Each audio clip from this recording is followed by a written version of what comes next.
السلام عليكم ورحمة الله وبركاته.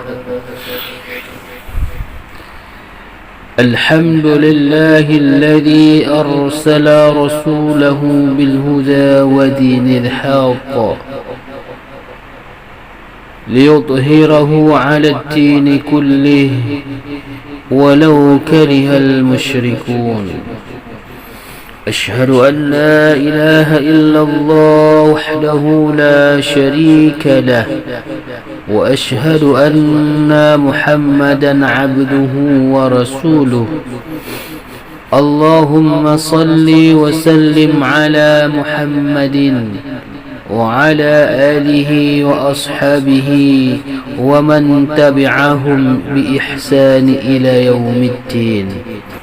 أما بعد، فيا أيها المؤمنون اتقوا الله حق تقاته ولا تموتن إلا وأنتم مسلمون. قال تعالى في القرآن العظيم: بسم الله الرحمن الرحيم. ألم يروا كم أهلكنا من قبلهم من قرن مكناهم في الأرض. صدق الله العظيم. Kaum muslimin yang berbahagia, yang dirahmati Allah Subhanahu wa ta'ala, mari sama-sama kita panjatkan puji dan syukur kehadirat Allah Subhanahu wa ta'ala atas segala limpahan rahmat dan karunia-Nya kepada kita semua, mulai dari nikmat Islam, iman dan kesehatan, sampai kita kepada nikmat yang tidak terhingga banyaknya. Dan jika nikmat itu kita hitung pun tidak akan mampu menghitungnya.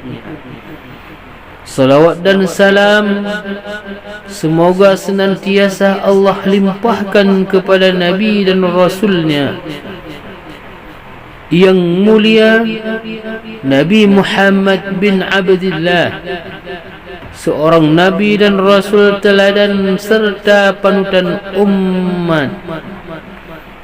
Barang siapa yang patuh dan mengikutinya, selamatlah di dunia dan di akhirat. Dan barang siapa yang engkar dan tidak pernah patuh kepadanya, celakalah dia baik di dunia maupun di akhirat. Kaum muslimin yang berbahagia, pada kesempatan yang agung ini kita akan membahas sebuah tema khutbah yang sangat mulia, iaitu pengaruh dosa dan maksiat. Hadirin rahimakumullah, dalam Al-Quran, kitab suci umat Muhammad, Allah Tabaraka wa Ta'ala telah berfirman yang maknanya, tidakkah mereka memperhatikan berapa banyak generasi sebelum mereka yang telah kami binasakan, padahal generasi itu telah kami teguhkan kedudukannya di bumi, iaitu keteguhan yang belum pernah kami berikan kepadamu.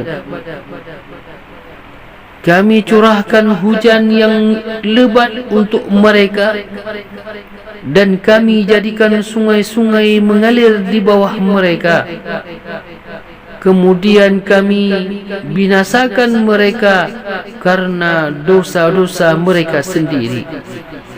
Dan kami ciptakan generasi yang lain setelah generasi mereka. Quran Surah Al-An'am ayat ke-6. Kaum muslimin yang berbahagia, secara garis besar dapat disampaikan pada kesempatan yang mulia ini tentang yang berkaitan dengan pengaruh dosa dan maksiat bagi seseorang, baik dunia maupun di akhirat kelak, iaitu yang pertama, tidak dikabulkan doa. Sahabat Nabi mulia Abu Sa'id Al-Khudri, semoga Allah meridainya, meriwayatkan bahawa Nabi sallallahu alaihi wasallam bersabda, yang maknanya, apabila seseorang muslim berdoa dan tidak memohon sesuatu yang mengandung dosa atau memutus tali silaturrahim, kecuali akan dikabulkan Allah, dan salah satu dari tiga hal akan segera dikabulkan atau ditunda untuk disimpan pada hari akhirat kelak, atau menghilangkan darinya keburukan yang semisalnya. Hadis riwayat Ahmad. Seorang alim besar, Yusuf bin Asbad As-Saybani, wafat pada tahun 195 Hijrah, menyebutkan, telah sampai kepada kami bahawa doa seorang hamba akan tertahan di langit disebabkan oleh makanan yang buruk atau makanan yang haram yang dikonsumsinya. Yang kedua, mendatangkan kerusakan di darat dan di laut.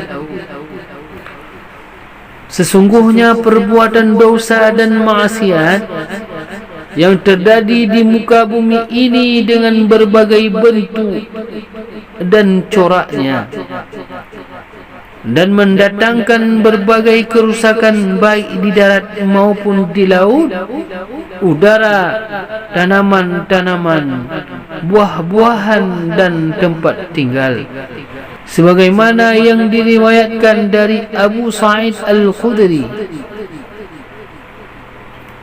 semoga Allah meridainya, bahawa Rasulullah sallallahu alaihi wasallam pernah bersabda yang artinya, wahai sekalian kaum muhajirin, ada 5 hal yang jika kalian terjatuh ke dalamnya, dan aku berlindung kepada Allah supaya kalian tidak menjumpainya. Yang pertama, tidaklah nampak zina di sesuatu kaum sehingga dilakukan secara terang-terangan, kecuali akan tersebar di tengah-tengah mereka penyakit ta'un dan penyakit-penyakit yang tidak pernah menjangkiti generasi sebelumnya. Yang kedua, tidaklah mereka mengurangi takaran dan timbangan, kecuali akan ditimpa penceklik. Susahnya penghidupan dan kezaliman penguasa atas mereka. Yang ketiga, tidaklah mereka menahan zakat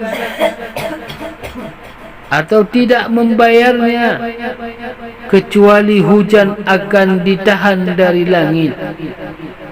Hujan tidak turun, dan sekiranya bukan karena hewan-hewan, niscaya manusia tidak akan diberi hujan. Yang keempat, tidaklah mereka melanggar perjanjian mereka dengan Allah dan Rasul-Nya, kecuali Allah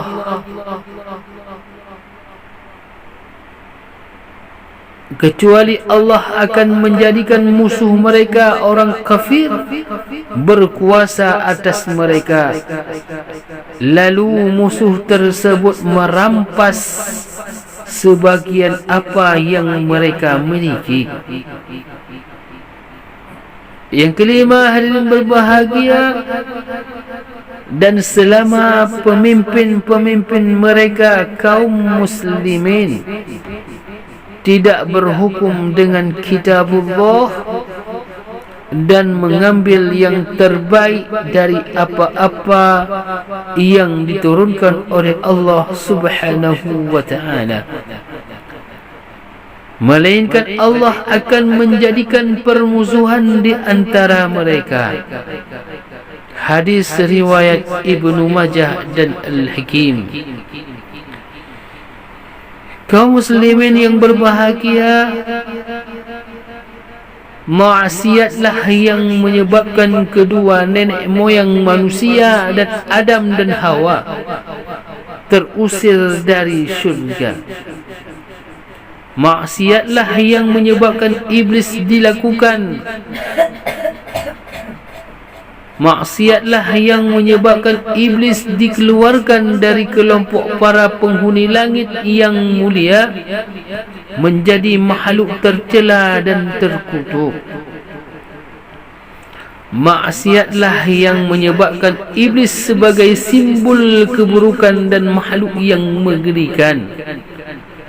Maksiatlah yang menyebabkan iblis bertukar tempat dari syurga dan ke neraka.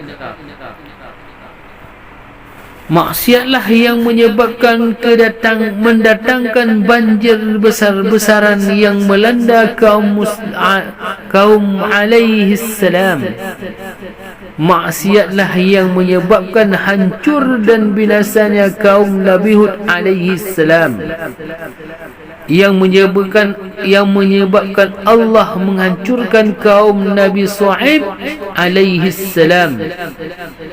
Maksiatlah yang menyebabkan Allah membinasakan Fir'aun, Qarun dan Hamman. Bernalah apa yang Allah firmankan di dalam kitabnya yang agung, yaitu Al-Quran Al-Karim, surat Al-Ankabut ayat ke-40, yang maknanya, maka masing-masing mereka itu kami azab karena dosa-dosanya.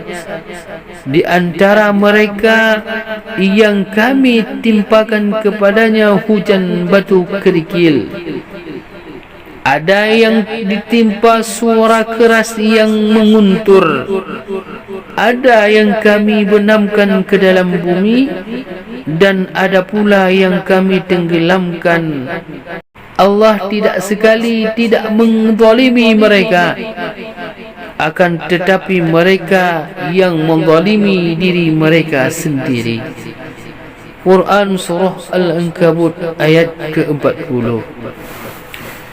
Hadirin yang berbahagia, dari firman Allah yang tadi dapat diambil pelajaran yang sangat berharga bagi umat ini. Maka Allah membinasakan umat-umat terdahulu yang mendustakan dan mendurhakai para rasul yang diutuskan kepada mereka dengan menurunkan bermacam-macam azab di antaranya. Yang pertama, angin yang sangat kencang dan membawa batu yang didatangkan kepada kaum 'Ad. Mereka menantang Nabi Hud dan mengatakan, siapakah gerangan yang lebih kuat dan berkuasa lagi dari kami? Kesombongan mereka dibalas Allah dengan mendatangkan angin kencang sehingga mereka mati bergelimpangan. Allah berfirman dalam surat Al-Haqqah ayat 6 dan sampai ayat ke-8 yang artinya, sedangkan kaum 'Ad mereka telah dibinasakan dengan angin topan yang sangat dingin. Allah menimpakan angin itu kepada mereka selama 7 malam 8 hari terus menerus. Maka kamu melihat kaum 'Ad pada waktu itu mati bergelimpangan seperti batang-batang pohon kurma yang telah kosong. Maka adakah kamu melihat seorang pun yang masih tersisa di antara mereka? Yang kedua, azab yang Allah timpakan kepada kaum Samud berupa suara mengguntur yang memecahkan anak telinga. Siksaan itu diturunkan Allah kepada kaum Samud dan mereka masih membangkang, tidak mau beriman kepada Nabi dan Rasul mereka. Saleh alaihi salam, tiba-tiba mereka dipingsankan lalu mati oleh kejatuhan suara yang mengguntur yang dahsyat sekali. Dalam hal ini Allah berfirman yang artinya, maka adapun kaum Samud mereka telah dibinasakan dengan suara yang sangat keras. Hadirin yang berbahagia, yang ketiga adalah azab berupa dibenamkan ke dalam bumi, sebagaimana yang terjadi terhadap Qarun, seorang hartawan. Pada mulanya ia adalah seorang yang beriman dan patuh kepada Musa alaihi salam. Kemudian setelah kaya, ia menjadi sombong dan durhaka. Ia berbuat kemungkaran melampaui batas. Lebih dari itu, ia tidak mau menyerahkan zakat sebagai kewajiban harta kekayaannya bagi orang kaya. Karena kecongkakan ini, Allah menyiksanya. Tanah sekitar Qarun berpijak berguncang, runtuh dan secara berangsur menelan tubuh Qarun sampai lenyap sama sekali dari permukaan bumi.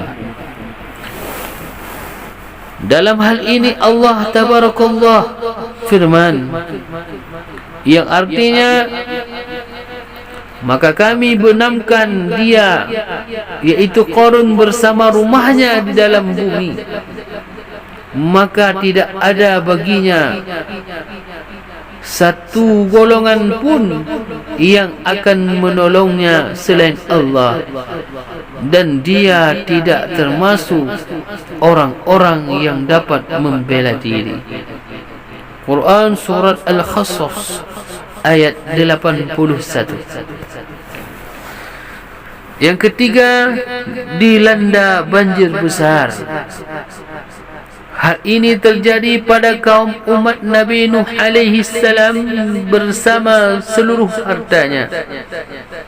Sebagaimana firman Allah yang artinya, dan ingatlah kisah Nuh sebelum itu, ketika dia berdoa, kami perkenankan doanya, lalu kami selamatkan dia bersama pengikutnya dari bencana yang besar, dan kami menolongnya dari orang-orang yang telah mendustakan ayat-ayat kami.